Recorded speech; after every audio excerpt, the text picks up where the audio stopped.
हरे कृष्ण. श्रीमद भगवत गीता जशी आहे तशी, अध्याय 12. अध्यायाचं नाव आहे भक्ती योग.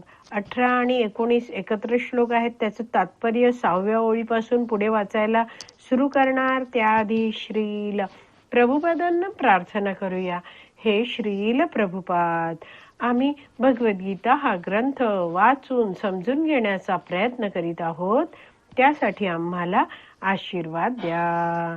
धन्यवाद प्रभुपाद.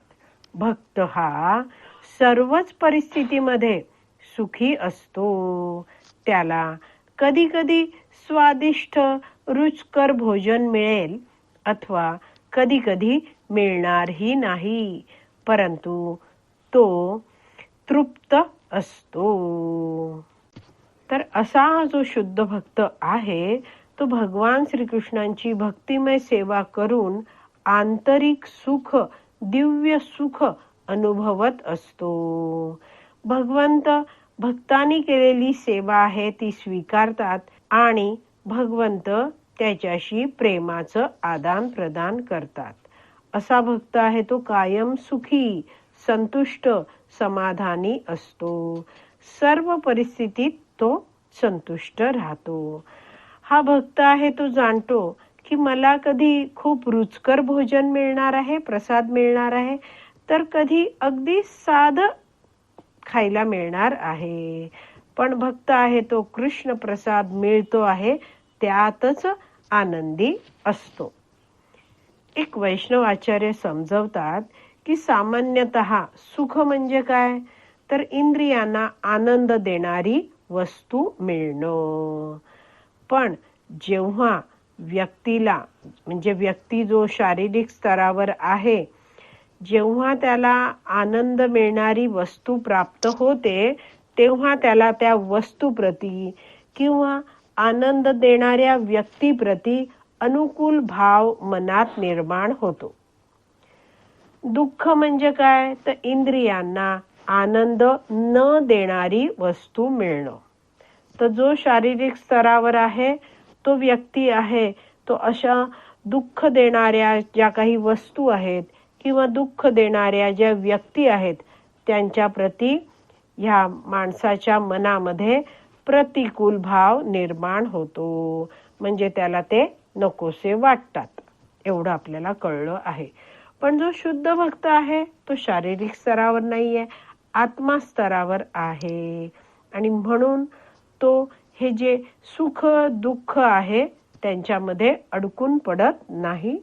त्या दोन्ही गोष्टींना तो समच मानतो. भौतिक जगतात कुणाचा अपमान झाला तर त्या अपमानाचे सतत स्मरण चिंतन करत व्यक्तीचं मन जे आहे ते दुःखाने अगदी भरून जातं. तर वैष्णव आचार्य समजवतात की व्यक्ती काय करतो, आपला अपमान झालाय तर तो त्याच्याबद्दल सारखं सारखं विचार करतो, सारखं सारखं बोलत राहतो आणि त्याचं मन आहे ते त्या विचारांनी, दुःखाने, अपमानाने भरून जातं.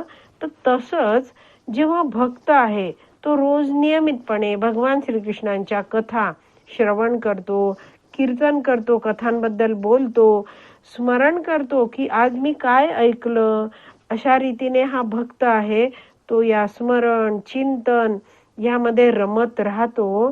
तेव्हा अशा शुद्ध भक्ताचं मन आहे ते आध्यात्मिक सुखाने भरून जातं.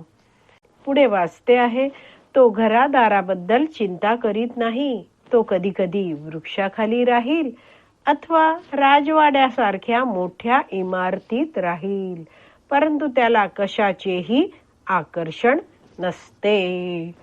तर शुद्ध भक्त आहे तो घरादाराशी आसक्त नसतो, तो भगवान श्रीकृष्णांशी आसक्त असतो. गृहस्थ व्यक्ती आहे.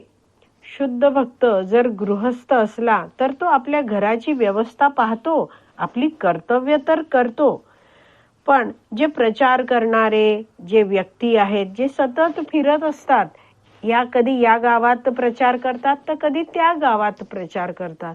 तर जी काही परिस्थिती आहे, जे काही उपलब्ध होतं आहे राहण्याचं ठिकाण, कधी अगदी साधं राहायला ठिकाण मिळतं, तर कधी कधी अगदी चांगलं मोठं सुखकारक ठिकाण मिळतं. पण भक्त आहे त्याचं ध्येय काय आहे की मला रात्री झोपून सकाळी पुन्हा भगवंतांच्या सेवेत लागायचं आहे आणि त्यामुळे या ठिकाणांशी हा भक्त आहे तो कधीच आसक्त होत नाही.